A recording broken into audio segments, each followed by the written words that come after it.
Whenever you're operating a powered industrial truck, you need to follow safe operating procedures.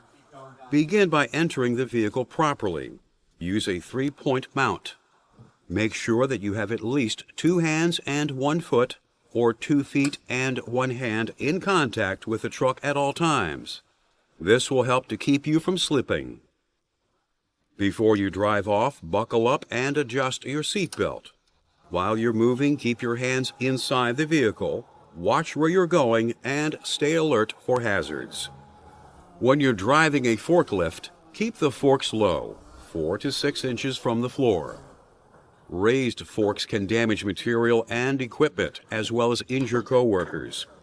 Maintain safe speeds to avoid accidents. Look for posted speed limits. Don't stop abruptly when you're carrying a load. The sudden jolt can cause it to fall or slide off the forks.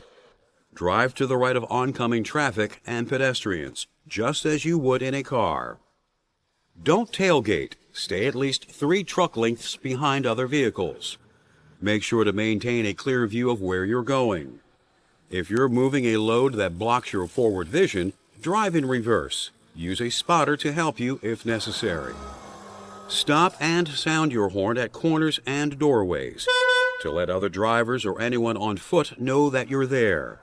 Look both ways before you pull out. You should always drive carefully and never fool around while operating an industrial truck. The driver's seat is no place for a joker or a show-off. And never allow riders on a truck unless it is specifically designed for transporting passengers.